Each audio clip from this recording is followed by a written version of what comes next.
오래전에 한국에서 아주 심각한 경제 위기가 닥쳤을 때에 한 가정이 한국을 떠나서 호주로 이민을 갔습니다. 당시 많은 한국의 가정들이 갑자기 불어닥친 그 경제적인 위기 때문에 한국에서 떠나서 독일로, 아르헨티나로, 혹은 미국으로, 호주로, 캐나다로 이렇게 이민 가는 가정들이 많이 있었습니다. 이 가정이 선택한 것은 호주였는데, 물론 그 호주에서 영원토록 살겠다 그런 마음은 없었습니다. 잠시 어려운 시기만 지나가면 다시 고향으로 돌아가겠다 하는 마음을 갖고 출발했습니다. 갈 때 아들이 둘 있었는데 이 아이들을 둘 데리고 갔던 것이죠. 가면서 생각하기를 호주 가면 그래도 아이들한테 영어 교육도 시킬 수 있으니까 그것도 괜찮겠다 하는 건 계산하에 이민길을 떠나게 된 것입니다. 근데 여러분, 어떻게 사람이 마음먹으면 다 되겠습니까? 모든 일들이 마음대로 다 되면 얼마나 좋겠습니까? 그러나 인생살이가 만만치가 않죠. 현실은 내가 원한다고 해서 다 되는 것은 결단코 아닌 것입니다. 이 가정도 역시 비가 오면 잠시 피해가라 그런 심정으로 한국을 떠나서 호주 땅에 잠시 있기 위해서 왔던 것입니다. 그러나 인생이 한번 꼬이려 그러면 참 이상하게 꼬이지 않습니까? 하나부터 열까지 되는 일이 없습니다. 이 가정의 남편이 갑자기 시름시름 앓다가 죽고 말았고, 멀쩡하던 두 아들도 이 아이들이 와서 공부를 하고 또 가정도 이루었는데 그 두 아들도 역시 앓다가 죽고 만 것입니다. 졸지에 이 가정에 남자라고는 다 죽고 여자만 남게 된 것이죠. 이런 기가 막힌 일들이 벌어진 것입니다. 생각해보니 더 이상 호주에 이렇게 머물러 살 이유가 없다 그렇게 생각되어져서 다시 고향으로 돌아가자 그런 마음을 품었습니다. 근데 문제가 뭔가 하면 여기 와서 얻게 된 며느리들, 이 외국 며느리들 어떻게 할 것인가 고민이 된 거죠. 그래서 불러다가 이야기합니다. 나는 이제 아무래도 고향으로 돌아가야 되겠다. 그러니 너희들은 여기서 새로 시집을 가고 새로운 인생을 출발하면 좋겠다라고 이야기를 한 것입니다. 그 중에 한 며느리는 알겠습니다 어머니, 그렇게 하겠습니다 라고 순종을 했고, 다른 며느리는 아닙니다, 내가 이제 한국 사람이 되었는데 어떻게 여기 삽니까? 어머니 따라 가겠습니다. 그러고는 죽음이 갈라놓기 전까지는 어머니를 떠날 수 없습니다. 그런 마음을 갖고 어머니를 따라 나섰습니다. 그래서 이 두 사람이 결국은 10년 만에 이 한국경으로 다시 돌아가는 비행기에 몸을 담게 된 것입니다. 이야기 들으니까 이 이야기 룻 이야기구나 생각이 눈치를 채셨으면 잘 온 겁니다. 그동안 한 3주 정도 가정의 달 설교를 하느라고 룻기를 잠깐 쉬었기 때문에 내용을 잠깐 제가 각색을 해서 이렇게 말씀을 드린 겁니다. 아무튼 이 룻은 그렇게 해서 어머니를 따라서 유대 땅으로 가게 된 거죠. 처음 가본 땅입니다. 이민족이 이국 땅이죠. 남의 나라입니다. 그러니 가자마자 현실적인 문제에 봉착했는데 그게 뭔가 하면 당장 먹고 살 길이 막막한 것이죠. 근데 때마침 그때가 보리 추수하는 때이기 때문에 어머니에게 제안하죠. 내가 나가서 이삭을 주워서 오겠습니다. 그렇게 제안을 했고 그 어머니가 허락을 했습니다. 그 어머니 허락을 받아서 나가서 일했던 밭이 우연히도 보아스의 밭이죠. 그러나 이게 성경은 우연이라 쓰지만 우리는 그것이 필연이라는 것을 압니다. 흔히 우리 이런 말 하지 않습니까? 쓰기는 우연이라 쓰고 읽기로는 필연으로 읽는다, 이런 말이 있는 것처럼 이 배후에 하나님께서 역사하고 계시던 필연이었던 것입니다. 룻은 보아스가 누군지 정확하게 잘 몰랐던 것 같습니다. 아무튼 그 밭에 가서 일했는데 보아스는 그 룻에게 아주 특별한 호의를 베풀죠. 다른 밭에 갈 필요 없다, 여기서도 충분히 거둬가겠다 하는 약속을 주었고, 뿐만 아니라 이 시대가 악한 시대죠. 사사시대인데 젊은 남자들이 혹시라도 너를 건드리지 못하도록 내가 여기서 일하게 하고 내 젊은이들에게 다 당부를 해놓겠다 하는 것이었습니다. 세 번째는 일하다가 언제든지 목이 마르면 종들이 떠다놓은 물을 언제든지 마실 수 없다 하는 그런 배려를 한 것입니다. 이삭을 죽게 하는 것만 해도 대단한 호의인데 거기서 온전히 머물 뿐만 아니라 안전도 보장해주고 또 마실 물도 마음껏 먹게 하는 이런 특별한 호의를 이 룻이 받게 된 것입니다. 그뿐만 아니었죠. 점심때가 되었을 때는 자기 식탁에 룻을 초대해서 떡과 모든 것을 음식을 제공하죠. 그래서 배불리 먹게 합니다. 그리고 오후에 일할 때는 그 하인들에게 시켜서 일부러 곡식단에서 이삭을 좀 흩어 뿌리게 만들어서 그 룻이 마음껏 줍도록 배려하는 이런 일까지 하게 된 것이죠. 저녁이 될 때까지 이삭을 줍다가 집으로 돌아가는 룻의 양손에는 하루 동안 주웠던 보통 일로는 있을 수 없는 그런 큰 양의 많은 양의 곡식과 뿐만 아니라 점심때 배불리 먹고 남았던 좋은 음식마저도 양손에 들고 집으로 간 것입니다. 아마 발걸음이 가벼웠겠죠. 어쩌면 콧노를 부르면 간지도 모릅니다. 한편 집안에서는 아침에 며느리를 일찍 보내놓은 다음에 하루 종일 마음을 졸이면서 걱정하고 있던 그 나오미가 아주 밝은 표정으로 손에 뭔가 잔뜩 들고 집에 들어오는 그 룻을 보자마자 질문이 막 많아집니다. 왜 그런가 하면 뭔가 있다는 거죠. Something happen이라 그러죠. 뭔가 이 며느리에게 일이 일어났구나. 그걸 짐작, 낌새를 알아채고는 물어보는 것입니다. 오늘 어디서 이삭 주었느냐? 누가 누구의 밭에서 일했느냐? 누가 너에게 이렇게 호의를 베풀었냐? 질문이 많아집니다. 이 나오미의 관심 어디 있습니까? 그 보리 이삭이나 음식에 관심 있는 게 아니고 이것을 너에게 호의를 베푼 그 사람이 누구냐? 사람에 대해 관심이 많은 것입니다. 너에게 누가 이런 호의를 베풀었냐라고 질문하죠.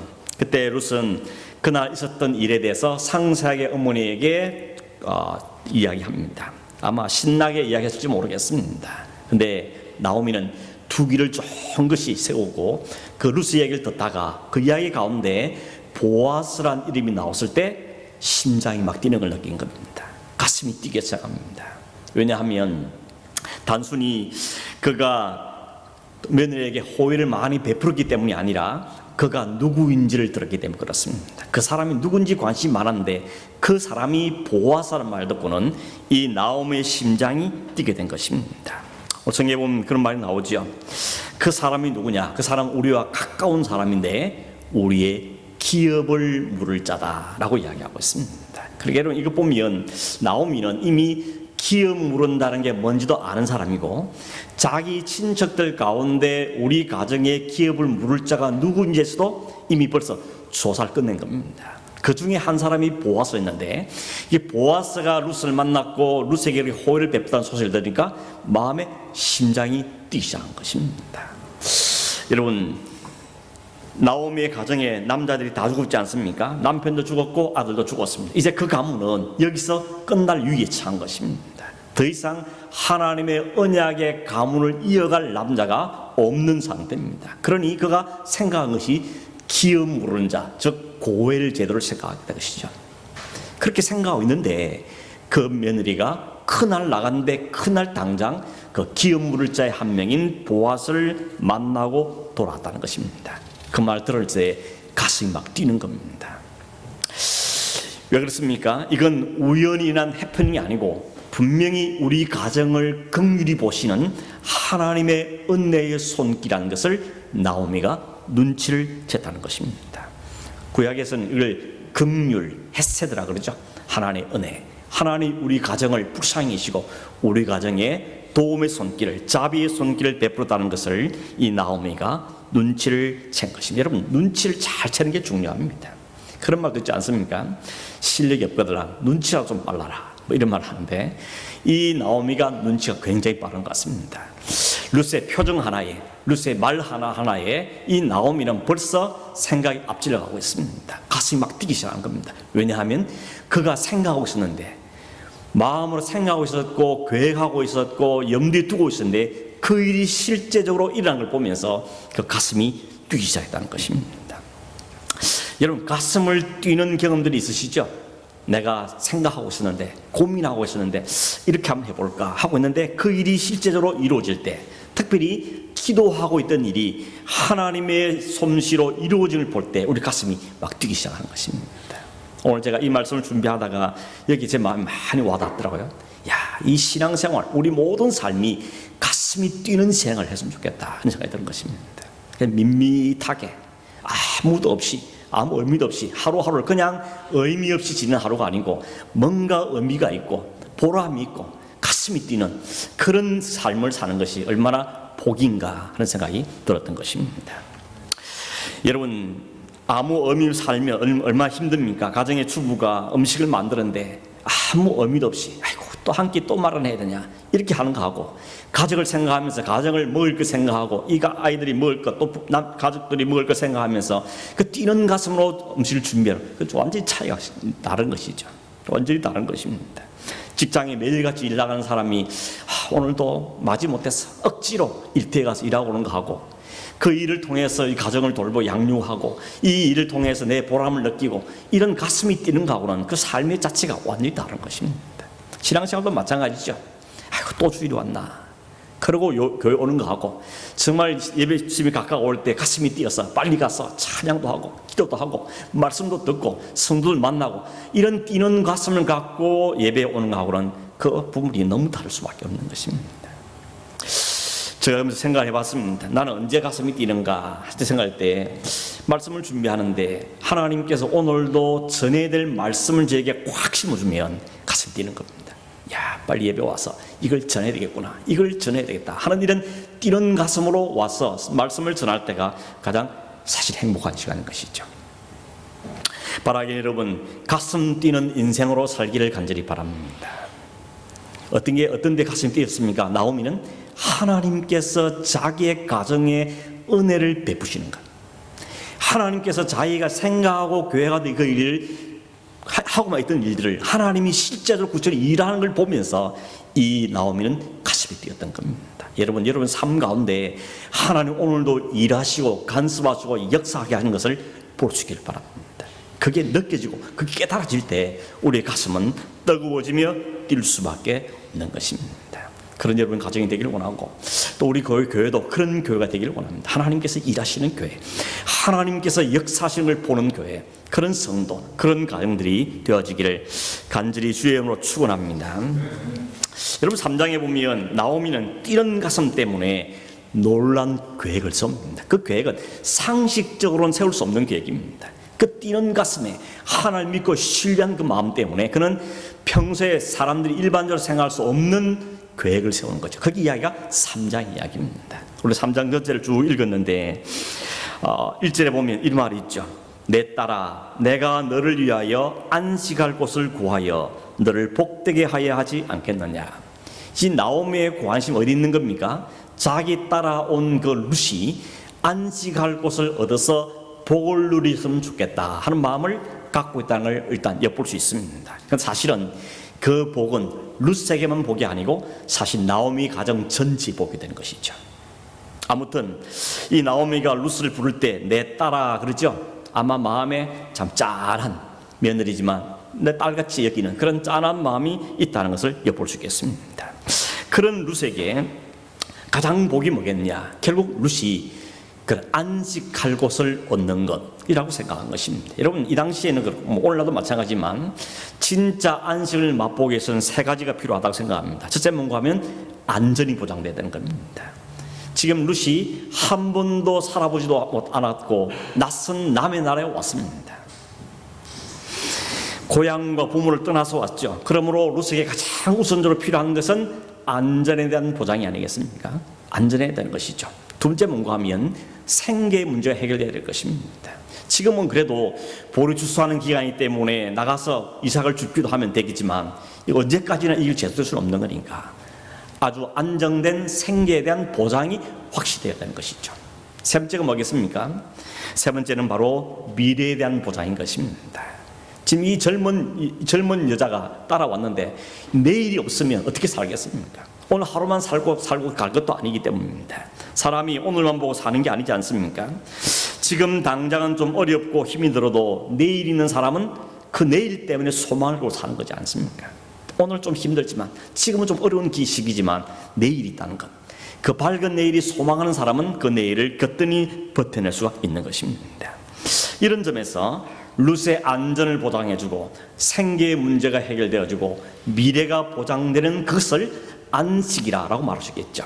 그 안식을 나오면 어디에 지금 찾고 있는 겁니까? 그는 보아스를 생각한 것입니다. 보아스가 이 룻의 안식할 곳이 될 수 있겠다 하는 생각을 하고 있던 것이죠. 근데 여러분 보아스를 통해서 그는 희망을 발견한 겁니다. 그 희망은 단순한 희망이 아니고 하나님께서 그렇게 이끌어가고 계시다는 것을 볼 것이죠. 생각만 했던 것이 아니고 계획만 했던 것이 아니라 하나님이 그렇게 이끌어가고 있다는 것을 그는 보게 된 것입니다. 10년의 세월 끝에 다 잃어버린 그 나오미의 가정에 하나님께서 이 룻을 통하여서 룻에게뿐만 아니라 자기 가정에게 이 안식을 허락할 것을 기대하는 마음이 그 마음속에 생겼던 것입니다. 그래서 적극적으로 이 일에 나서죠. 소위 우리가 말할 수 있는 건 며느리 재혼시키기 프로젝트를 시작한 것입니다. 오늘 읽은 성경 2절에서 4절을 다시 한번 읽어보면 이렇게 돼 있죠. 네가 함께하던 하녀들을 둔 보아스는 우리의 친족이 아니냐. 보라, 그가 오늘 밤에 타작마당에서 보리를 까불리라. 그런즉 너는 목욕하고 기름을 바르고 의복을 입고 타작마당에 내려가서 그 사람이 먹고 마시기를 다 하기까지는 그에게 보이지 말고 그가 누울 때에 너는 그가 눕는 곳을 알았다가 들어가서 그의 발치 이불을 들고 거기 누우라. 그가 내 할 일을 내게 알게 하리라. 이런 행동은 상당히 파격적인 것이죠. 정숙한 여인이 이런 일은 할 수가 없는 것입니다. 부끄러운 일인 것입니다. 그런데도 룻이 뭐라고 대답했죠? 어머니, 무슨 말씀을 하십니까? 아니, 저를 뭘로 보십니까? 어떻게 그런 일을 할 수 있습니까? 그런 창녀들 같은 그런 행동을 나보고 어떻게 하라 그럽니까? 저는 더 이상 그렇게 되면 여기 살 수가 없습니다. 이렇게 말하는 것이 맞을 것 같은데 오늘 성경에 보니까 룻은 그렇게 대답하죠. 뭐라 그럽니까? 어머니의 말씀대로 내가 다 행하겠습니다. 어머니의 말씀대로 내가 다 행하겠습니다. 이런 며느리가 있을까요? 이런 며느리 있으면 좋을 것 같습니다. 저도 아들 하나 있는데 이런 며느리 없으면 좋겠다, 이런 마음이 이걸 보면서 들었습니다. 여러분, 룻이 시어머니가 하신 말씀이니까, 아니면 그 앞이니까 얼굴 앞에서 마지 못해서 대답한 것이겠습니까? 그렇지 않죠. 6절에 보니까 룻은 말로만 대답에 그친 것이 아니라 즉시 가서 그 일을 다 행했다 그랬습니다. 7절에 보니까 보아스가 그날 밤에 먹고 마시고 기분 좋아서 그 타작 마당에서 곡식단 더미 사이에 누웠을 때 룻이 가만히 가서 그 발치에 이불을 살짝 들고 거기에 누웠다 그랬습니다.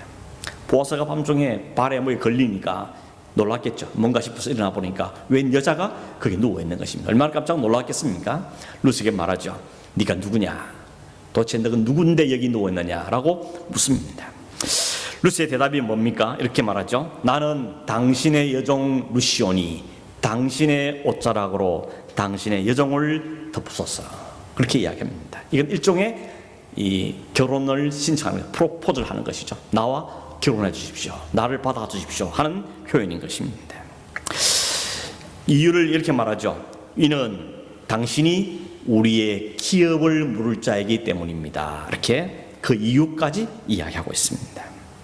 여러분, 이 모습이 룻이 좀 엄난한 여자이기 때문에, 좀 질이 나쁜 여자이기 때문에 하는 게 아니죠.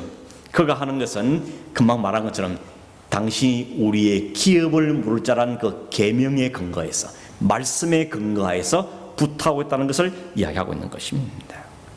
그래서 이런 보아스가 룻에게 뭐라고 말합니까? 내 딸아, 네가 여호와께 복받기를 원한다. 11절에도 내 딸아 두려워하지 말라, 내가 네 말대로 다 행하리라.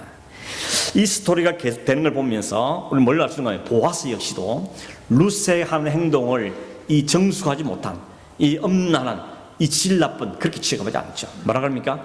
여호와께서 내게 복 주기를 원하고 여호와께서 말씀하신 대로 다 이루어지기를 원한다고 이야기하고 있는 것입니다.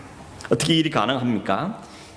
첫 번째 만남 때부터 보아스는 룻에 대해서 들었습니다. 알고 있는 사람이죠. 오늘 성경 11절에 보면 네가 이 성중에 현숙한 여자인지 내가 다 알고 있다는 것입니다. 이미 다 소문이 났다는 것이죠.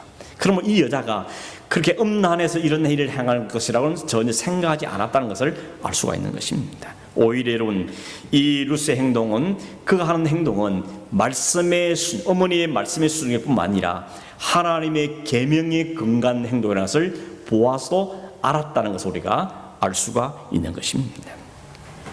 그럼 이런 룻의 행동은 사실은 더 깊은 의미는 뭔가 하면 기업이 끊어진 나오미의 가정, 하나님의 언약이 흘러가는 데서 거기서 제외된 가정, 더 이상 하나님 언약을 받을 수 없게 되버린 그 가정에 룻이 자신의 희생을 통하여서 그 하나님의 언약을 이어간다는 것입니다. 이게 룻이 하는 행동의 중요한 의미라는 것이죠. 아마도 보아스는 그것을 알았던 것 같습니다. 여러분, 룻을 생각해보면 뭐가 아쉬워서 나이 많은 그 보아스에게 시집 가려고 하겠습니까? 시집 가려면 좀 더 젊고 좀 더 부자이고 이런 사람을 찾아야 될 텐데 나이가 많은 그 보아스에게 시집 갈 이유가 없는 것입니다. 그저 팔자 고치기 위해서, 부자니까, 아니면 그가 매력이 있어서 그렇게 볼 수는 없는 것이죠. 10절 보면 보아스가 룻에게 이렇게 말하죠. 내 딸아, 여호와께 내게 복을 주기를 원한다. 네가 가난하건 부하건 젊은 자를 따르지 아니하였다. 이런 표현을 씁니다. 그게 무슨 말입니까? 만약에 인간적인 생각과 혹은 부나 자기 팔자 고치겠다 그런 생각이었다면 젊은 사람 가운데 사람을 찾았겠지만 너는 젊은 자를 찾은 것이 아니고 하나님의 계명에 합한 자를 찾았다는 것이죠. 누가 우리 가정에게 은혜를 줄 사람인지를 정확하게 알고 찾아왔다. 그것을 지금 인정하고 있다는 것입니다. 11절에도 네가 현숙한 여자로 말하는 그 이유는 뭔가 하면 너의 행위가 결단코 어떤 욕심이나 계산에 의해서 나온 게 아니라는 것을 보아서가 인정을 하고 있다는 것입니다.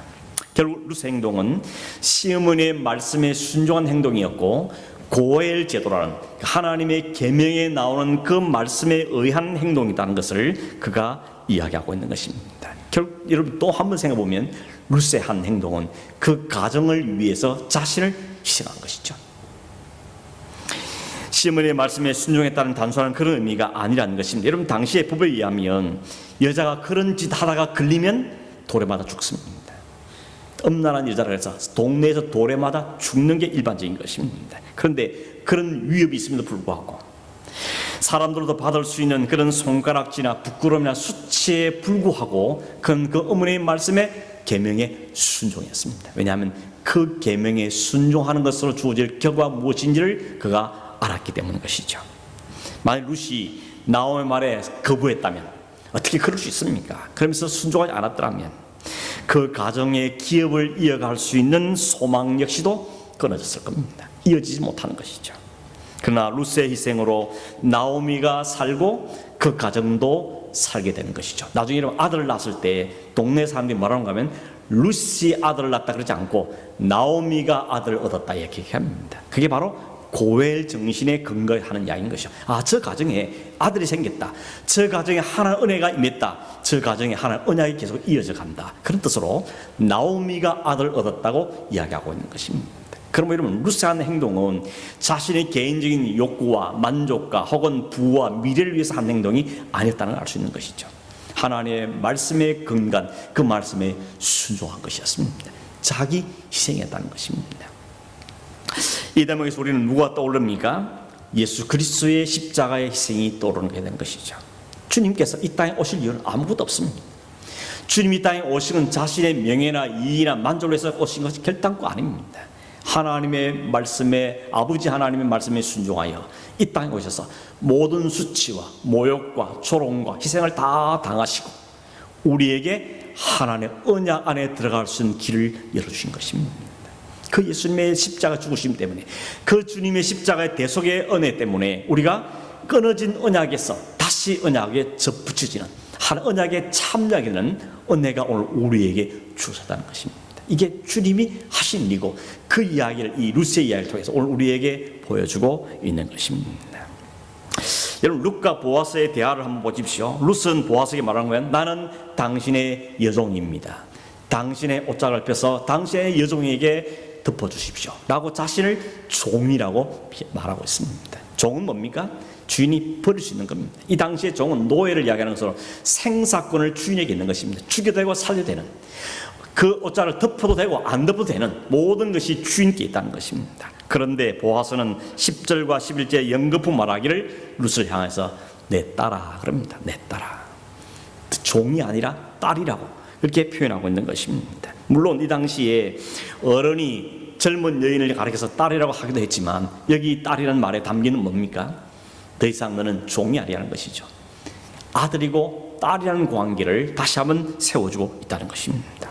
여러분 룻이 어머니 말대로 보아스의 발치에 누워 있었지만 사실 순종하면서도 사실 마음이 얼마나 두근거리겠습니까? 마음이 조마조마했지 않겠습니까? 발치가 걸려서 벌떡 깼을 때 얼마나 심장이 쪼그라들겠습니까? 어떤 일이 될지 모르니까 그런 마음이 들었을 겁니다. 그리고 룻이 보아스에게 겨우 한 말이 당신의 옷자락으로 당신의 여종을 덮어주십시오 라고 말하면서도 그의 보아스의 얼굴색을 살펴보았겠죠. 여기 말하는 옷자락이라는 단어가 2장에 나오는 날개라는 단어와 같은 거죠. 처음 만났을 때 당신이 왜 이렇게 은혜를 베풉니까? 뭐 그러면서 이야기할 때 보아스가 그랬죠. 뭐라고 축복했습니까?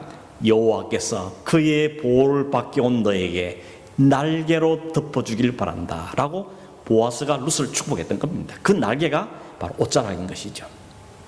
보아스는 여호와께서 그의 날개가 되어줄 것을 축복했지만 룻은 당신이 하나님께서 베푸시는 옷자락입니다. 이 고백을 지금 하고 있는 것이죠. 결국 이 말은 여호와께서 보호하시는 그 날개는 바로 당신입니다. 당신이 나에게 은혜를 베푸셔야 됩니다. 당신이 우리의 기업을 물을 자입니다 하는 고백을 하고 있는 것입니다. 참 놀랍지 않습니까? 보아스는 단지 하나님께서 당신의 날개로 덮어주길 바란다 라고 말했는데 하나님 아니야, 네가 바로 그 날개다 라고 말씀하시므로 룻에게 보아스를 보내어 주셨던 것입니다. 이게 하나님이 하시는 방법이라는 것입니다. 보아스가 어떻게 했습니까? 자신의 옷자락을 룻을 덮어주죠. 그 말은 뭡니까? 내가 너를 책임지겠다, 내가 너를 보호하겠다, 내가 너에게 은혜를 베풀겠다 하는 약속의 표현인 것입니다. 그 순간 전까지만 해도 룻의 마음은 조마조마했습니다. 가슴이 쪼그라들고 심장이 쪼그라들면서 불안과 염려가 많이 있었을 겁니다. 그런데 그에게 옷을 덮어주며 내가 네 말대로 다 행할 것이라는 그 약속의 말씀을 들었을 때 그 마음에 진정한 평강이, 진정한 안식이 회복되어진 것입니다. 올해는 하나님께서는 우리에게 은혜의 날개를, 은혜의 옷자를 우리에게 덮어주셨습니다. 그게 누굽니까? 예수 그리스도였죠. 그리스도께서 우리의 은혜로 우리를 덮어주셨습니다. 그 전까지도 죄로 인해서 죽음과 사망과 고통과 불안과 염려와 시기와 질투 온갖 세상의 것들로 가득했던 우리 마음속에 주님께서 십자의 은혜로 보혈로 덮으실 때 우리 마음에 평강이 회복되고 안식이 주어지고 감사와 찬양이 우리 가운데 나와지게 된 사실 오늘 우리에게 보여주고 있는 것입니다. 그럼 우리가 할 일은 뭐겠습니까? 여전히 우리는 여호와의 날개 아래에 거해야 되는 것입니다. 하나님 그 은혜의 옷자락을 오늘도 내게 덮어주십시오. 그 은혜가 아니면 내가 살 수 없습니다 한 고백이 우리에게 나올 수밖에 없는 것입니다. 여러분 오늘 그 보면 새벽에 보아스의 지시에 따라 새벽까지 발치해 누워있던 이 룻이 날이 완전히 밝기 전에 집으로 돌아가죠. 돌아가기 전에 보아스가 또 한 가지를 더 합니다. 네 겉옷을 펴라. 그런 겉옷을 펴게 만 다음에 거기에다가 보리를 6번 되어서 가지고 가게 한 것입니다. 왜 6번일까? 학자들은 표현하기를 6이 인간의 수고와 노동의 일이라면 7은 안식이라는 것이죠. 그러므로 그 보아서 그에게 안식을 약속한 행위다 라고 이야기하기도 합니다. 아무튼 밤새 한 잠도 제대로 자지 못했던 나오미가 룻이 새벽녘에 돌아왔을 때 얼마나 가슴이 조마조마했겠습니까? 그러면서 묻는 것입니다. 어떻게 됐냐? 어떻게 됐냐? 자신이 보내놓긴 했지만 자신이 계획도 가졌고 하나님의 역사하심을 믿고 확신하면서 보냈긴 했지만 그저 인간이기 때문에 혹시 밤에 무슨 일이 있을까 하고 조마조마한 마음으로 염려스러운 마음으로 어떻게 됐냐라고 물었죠. 룻이 어떻게 말합니까? 룻이 어머니가 시킨 대로 다 했었고 보아스가 저에게 이렇게 말했습니다. 그리고 이렇게 보리를 6번 되어 주었습니다 라고 어머니에게 보여주었습니다. 뭐라고 말하는 거야? 이렇게 말했죠. 빈손으로 내 어머니에게 돌아가지 말라 라고는 보리를 6번 되어 주었습니다. 여러분 이 빈손이라는 단어가 우리는 그냥 예사롭게 들리지만 이 나오미에게는 가슴에 꽉 꽂히는 단어입니다. 왜냐하면 그 빈손이라는 단어가 자기 인생을 고스란히 드러내는 표현이거든요. 2장에 보면 사람들이 나오미가 돌아왔을 때 그러지 않습니까? 이 사람 나오미 아니냐라고 말할 때 나를 나오미라 부르지 마세요. 나는 마라로 불러주십시오. 차라리 고통으로 불러 나가랍니다. 그러면서 이렇게 말하죠. 내가 풍족하게 나갔다가 비어서 돌아왔단 말입니다. 자기 인생은 풍족했었는데 그러나 모압으로 간 그 10년 동안 오면 자기는 완전히 빈손이 되었어. 완전 다 잃어버리고 온 신세란 자기 인생을 빈손으로 알고 있는데 그에게 표현한 겁니다. 빈손으로 내 어머니 가지 말라라고 말한 거죠. 빈손 같은 인생, 다 털어버린 그 인생 가운데 그에게 채움을 받는 말을 듣게 된 것입니다. 여러분, 하나님을 떠난 인생은, 하나님이 없는 인생은 비어있는 인생이죠. 빈손 인생인 것입니다. 누가복음 5장에 보면 예수님께서 베드로를 처음 부르실 때 그렇게 말하죠. 얘 고기 좀 잡았냐? 저 깊은 데로 가 던져라. 그렇게 말했을 때 베드로 이렇게 말하죠. 밤새도록 수고했으되 잡은 것이 하나도 없지만, 밤새도록 수고했지만 잡은 것이 하나도 없지만 말씀에 순종하여 그물을 내리겠습니다 라고 말합니다. 두 가지가 극명히 차이 나죠. 주님이 없을 때 자신들이 밤새 노력하고 수고했습니다. 자신이 가진 노하우, 자신이 가진 경험, 자신이 가진 실력들 다 총동원해서 밤이 맞도록 수고했지만 아무것도 없다는, 빈손이었다는 것입니다. 그런데 하나님의 말씀, 주님의 말씀이 한번 임했을 때 그 말씀을 순종했더니 그물이 찢어지게 풍성의 채움을 받게 된 것이죠. 빈손의 인생이 풍조하게 채워지는 인생이 되는 유일한 길은 하나님의 은혜를 받는 거죠. 말씀에 순종하는 것입니다. 이런 이 나오미가 밤이 새도록 수고했는데 아무것도 없으면서 공허한 상태에 있는 그 배로 같은 그 공허한 것에 말씀으로 체험을 입듯이 나오미는 빈손 같은 자기 인생에 그 보아스가 6번 되어진 그 보리를 받아들면서 하나님의 채우심의 은혜를 누리게 되었을 겁니다. 야, 하나님이 인도하는 게 맞구나. 하나님이 기가 막히게 이렇게 역사하고 계시는구나. 마음이 얼마나 감사하겠습니까? 그저 막연한 추측과 일을 시작했는데, 하나님에 대한 신뢰를 조금 가지고 시작했는데 하나님이 확인을 시켜준 겁니다. 그 보리스를 떼어줌으로 염려하지 마라. 더 이상 염려. 이제 더 이상 너희 집안은 빈 집안이 아니다. 빈손이 아닌 거야. 하나님이 채워주라는, 하나님이 책임질 인생이라는 것을 하나님은 이 일을 통해서 확인시켜 준 것입니다. 그랬더니 나오미에게 이렇게 말하죠. 마지막 절에, 내 딸아, 이 사건이 어떻게 될지 알기까지 앉아 있어라. 그 사람이 오늘 이 일을 성취하기 전에는 쉬지 아니하리라. 이제 더 이상 우리가 할 일은 없다는 겁니다. 우리가 할 수 있는 일은 여기까지라는 겁니다. 이제 이후는 그가 할 거라는 겁니다. 그분이 이 일을 성취하기까지 쉬지 아니할 것이다. 너는 이제 앉아 있으라는 겁니다. 이제 쉬라는 것이죠. 안식하라는 말로 하고 있는 것입니다. 이렇게 말한 데는 나오미 마음에 이 일을 성취하기 전에는 쉬지 않은 그 보아스에 대한 신뢰가 생긴 거죠. 뿐만 아니라 그 배후에 하나님께서 우리 가정에 은혜를 베푸신다는 것을 확신했기 때문에 이제 우리가 할 일 없다는 겁니다. 하나님이 하시를 잠잠히 앉아서 기다리면 하면 된다. 이것이 나오미의 이야기인 것입니다. 여러분, 이것이 오늘 우리의 신앙의 태도가 되어야 하는 것이죠. 우리가 할 수 있는 일을 최선을 다해서 하지만 그러나 결국 그 일을 이루시는 하나님이기 때문에 하나님께 결과를 맡겨드리고 앉아서 기다리는 것이 성도의 태도라는 것입니다. 이 말은 아무것도 안 한다는 아니라 최선을 다하지만 이 일이 되고 안 되고는 결과는 하나님께 있다는 것을 우리가 전적으로 인정하고 하나님께 맡겨드리고 기다리는 것입니다. 한 장면이 또 오버룩되는데 뭔가 하면 이스라엘 백성들이 애굽 땅에 나온 다음에 가나안 땅을 향해 갈 때 이스라엘 백성을 내보내놓고 나서 괜히 내보냈다 후회했던 애굽의 바로가 군대를 이끌고 이스라엘 쫓아옵니다. 어디까지 왔습니까? 앞에 홍해가 놀렸습니다. 홍해 앞까지 왔습니다. 뒤에는 군대가 쫓아오고 있습니다. 말바꾸 소리가 막 들립니다. 그런 어려움에 처했을 때, 답답한 상황일 때 하나님께서 모세를 통해서 이렇게 말씀하시죠. 너희는 두려워하지 말고 가만히 있어서 여호와께서 오늘 너희를 위하여 행하시는 구원을 보라고 말합니다. 여호와께서 너희를 위하여 싸우리니 너희는 가만히 있으라.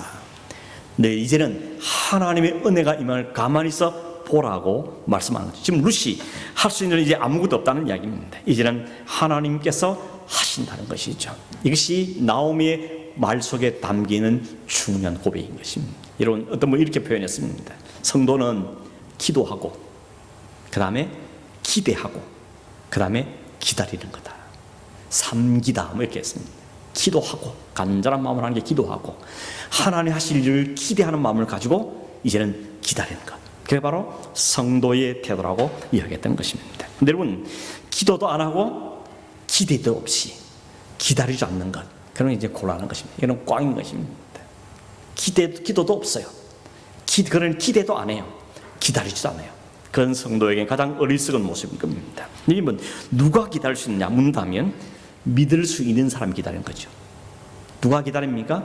믿음이 있는 사람이 기다릴 수 있는 겁니다. 하나님을 신뢰하는 사람이 기다릴 수가 있는 겁니다. 사람들은 대개 기다리는 데 익숙하지 않습니다. 기다리는 걸 잘 못합니다. 특히 여러분, 이 호주에 살면서 참 이 훈련받는 게 뭔가 하면 기다리는 거죠. 이게 하루아침에 되는 게 없어요. 한국 같으면 금방 됐을 텐데 이게 안 되죠. 우리 이 교회 지금 인터넷 바꾸는데도 거의 2달이 걸렸습니다. 야, 이 진짜 성질이 급한 사람이면 벌써 화병으로 죽었을 겁니다. 제가 성격이 느긋하고 잘 기다리니까 좀 참았지, 그런 생각이 들었어요. 여러분, 그런 점에서 우리는 기다린다는 것은 우리의 믿음과도 비례한다고도 말할 수 있겠죠. 누가 기다릴 수 있습니까? 믿는 사람이 기다릴 수 있는 것입니다. 믿음이 없으면 어떻게 됩니까? 자꾸 조바심이 나죠. 뭘 해야 될 것 같고 자꾸만 조바심이 나서 가만히 앉아있지를 못하는 겁니다. 근데 나오는 말은 겁니까? 앉아있으라 합니다. 앉아있으라. 이제는 앉아있으라. 하나님이 일을 하신다는 겁니다. 이 말은 마음 졸이면서 가만히 앉아있지 못하고 안절부절하지 못하는 것이 아니라 이젠 그 일을 이루실 하나님을 믿고 신뢰하기 때문에 기다리라고 이야기하고 있는 것입니다. 여러분, 하나님 믿습니까? 하나님 믿습니까? 말로는 믿는다고 하지만 정말 믿는 게 맞느냐는 것입니다. 정말 믿는 게 맞다면 기다릴 수 있어야 되는 것이죠. 그리고 마음의 평안을 유지할 수가 있어야 하는 것입니다. 평안하게 앉아서 기다릴 수 있습니까? 아니면 조바심이 나서 가만히 앉아있을 수가 없습니까? 기도를 하지만 기도를 하면서도 마음에 평강이 없어서 뭔가를 해야 할 것 같은 불길한 마음, 불안한 마음에 떨고 있지는 않습니까? 빌립보 4장 6절 7절에 잘 아는 말씀이 있죠. 아무것도 염려하지 말고. 염려는 우리가 할 일이 아니라는 것이죠. 아무것도 염려하지 말고 뭘 해야 됩니까? 오직 기도와 간구로 너희 구할 것을 감사함으로 하나님께 아뢰는 것. 그 전제가 뭡니까? 염려가 아니고 믿음이라는 겁니다. 하나님에 대한 믿음과 신뢰를 가지고 그러므로 감사함으로 구하는 것이죠. 그러면 하나님 우리에게 주시는 뭐라 했죠? 평강이라는 말하는 것입니다. 믿음 있는 사람은 평안합니다. 믿음 있는 사람의 특징은 뭔가 하면 평안합니다. 어떻게 저 상황인데 저 상황에서도 마음에 이렇게 평안할 수 있느냐? 그게 믿음 때문에 그런 것입니다. 하나님에 대한 믿음이 있기 때문에, 하나님이 나를 붙잡기 시작하는 믿음이 있기 때문에 이제는 나오미는 확실하게 된 겁니다. 하나님 우리 가정의 언약을 이어갈 것이다. 우리 가정을 비게 하지 않을 것이다. 하나의 일을 행할 것에 대한 믿음이 있었기 때문에 마음의 평강을 가질 수가 있게 되어진 것입니다. 베드로서 5장 7절도 그러죠. 너희 염려를 다 주께 맡겨버리라. 이는 그가 너희를 돌보십니다. 하나님이 나를 돌보신다는 확신이 중요한 거죠. 우리가 얼마 전에 보았지만 시편 23편 1절에 여호와가 나의 목자시면, 이게 모든 것이 다 걸린 거죠. 여호와 나의 목자심만 확신된다면, 여호와가 나의 목자이심을 분명히 확신한다면 기다릴 수 있습니다. 불안하지 않습니다. 상황이 언제 돌아도 그 속에 형편 때문에 불안한 마음이 들 때도 있겠지만, 문득 들겠지만, 그러나 곧 평안을 회복하게 되는 것이죠. 하나님이 역사실 보기를 기다리는 것이죠. 그게 바로 믿음의 태도인 것입니다. 그렇기 때문에 여러분 뭐가 중요합니까? 하나님을 신뢰하는 법을 배워야 되는 겁니다. 하나님을 어떻게 신뢰할 수 있습니까? 말씀을 통해 하나님을 확인하고, 설교를 통해서 하나님을 또 배우고, 내 실제 삶 속에 구체적으로 하나하나 일하시는 하나님을 경험을 통해서 확인해가고, 그러므로 우리의 마음에 하나님에 대한 신뢰가 점점점 쌓아져가게 되어지는 것입니다. 말씀을 맺습니다. 여러분, 룻기 3장은 결국 무슨 이야기입니까? 안식이 필요한 가정에, 안식이 필요한 그 인생에게 누가 진짜 안식이냐는 것이죠. 누가 그 안식을 주시기 위해서 일을 하시느냐 하는 걸 우리에게 보여주는 이야기인 것입니다. 그리고 그분은 그 일을 마치기까지는 쉬지 아니하신 분이라는 사실을 마지막 절에 나오미의 입술을 통해서 우리에게 이야기해주고 있는 것입니다. 한 여인의 희생으로 대가 끊어질 뻔했던 가정과 가문이 이제 살게 됐구나. 그 이야기에 그치는 것이 아니고 진짜 안식, 영원한 안식, 참된 안식을 주는 분이 누구냐? 그가 보아서 예수 그리스도의 예표이기 때문에 오늘 모든 사람들에게 진정한 안식을 주고 쉼을 주는 분은 예수 그리스도라는 것입니다. 그 그리스도께서 우리에게 안식과 영원한 쉼을 주시기 위해서 쉬지 않고 그 사명을 다 완성하셔서 기름 부을 자의 역할을 다 감당하셨고 지금도 하나님 보좌 우편에서 우리를 기도하고 계시며 주님의 나라를 준비하고 계신 사실 오늘 성경 때 우리에게 말씀하고 있는 것입니다. 그러면 오늘 우리에게 있어야 될, 있을 수밖에 없는 고백이 뭐겠습니까? 당신의 종입니다. 당신의 옷자락으로 당신의 종을 덮어주십시오. 주님이 나의 인생의 진정한 삶이고 쉼입니다. 주님 나에게 은혜를 베풀어 주십시오. 주님의 은혜가 나를 덮기를 원합니다. 주님의 은혜가 우리 가정을 덮어주시길 원합니다. 주님의 은혜가 교회를 덮으시길 원합니다. 하나님 일하심을 그 속에 발견하고 순종하며 살겠습니다. 이것이 오늘 저와 여러분의 고백이 되어야 할 줄로 믿습니다. 그 은혜를 받을 만한 자가 있어서가 아니었죠. 은혜를 받을 만한 자가 있었으면 아닙니다. 그럼에도 염치불구하고 내가 당신의 옷자락에 덮음을 받기를 원하며 그 루스의 태도처럼 발치를 살짝 들고 민망해하면서도 염치 없지만 그 발 아래 내 몸을 맡기듯이 염치 없지만 죄투성이고 우리의 확신도 부족하고 여러 가지 부족하지만 그래도 불구하고 하나님이 제공하신 우리의 옷자락 대신 그 예수의 발치에 슬그머니 거기에 기어 들어가서 주님 내를 좀 덮어주십시오. 은혜를 베풀어 주십시오. 이렇게 고백하는 자에게 하나님은 쉬지 않고 일하신다고 우리에게 말씀하고 있는 것입니다. 우리의 은혜 베푸시기를 쉬지 않으신다고 말씀하십니다. 우리의 허물만 따지지 않고 우리를 덮으신 예수 그리스도의 은혜만 보시고 하나님 오늘도 우리에게 성령으로 역사해 주신다고 말씀하고 있는 것입니다. 여러분 이게 복이 아닙니까? 이게 우리의 소망이 아닙니까? 이게 우리의 자신감이 아닙니까? 이게 사실 때문에 우리는 오늘도 감사하며 살아가게 되어지는 것입니다. 이 말씀을 기억하면서 여러분 이 주님의 은혜를 참는 안식이 되신 주님을 날마다 우리 삶 속에 확인하고 그 주님 때문에 평안과 확신과 소망을 갖고 살아가는 믿음의 삶을 사는 저와 여러분 되기를 주의 이름으로 축원합니다. 기도하겠습니다. 고마우신 하나님 아버지 감사합니다. 주님의 발치에 이불을 덮고 몸을 맡기기도 부족한 저들이지만 하나님께서 우리의 영원한 날개로 옷자로 허락하신 그 주님의 십자가 보혈 앞에 우리 몸을 맡겨드리며 주의 은혜가 나를 덮기를 소망하고 나를 은혜 가운데 이끌어주시기를 소망하며 나아가는 저들에게 오늘 하나님 이 보아스와 루스의 관계를 통하여서 우리의 안식을 위해서 쉬지도 아니하시고 그를 완성하실 뿐만 아니라 지금도 하나님 나라를 준비하시며 우리를 그 나라의 백성으로 삼아가시는 하나님 놀라운 은혜와 하나님 일하심이 우리 가운데 있다는 사실 때문에 우리가 가슴이 뛰며 감사하며 찬송하며 우리 집 모든 삶을 믿음을 다하여서 살아가는 저희 삶이 되기를 원하오니 우리를 그렇게 축복하시고 이끄시고 인도하여 주시며 우리 온 성도들이 그 안식의 은혜를 누리며 살도록 주님 복을 주시옵소서. 그로 같이 예수님의 이름으로 기도하옵나이다. 아멘.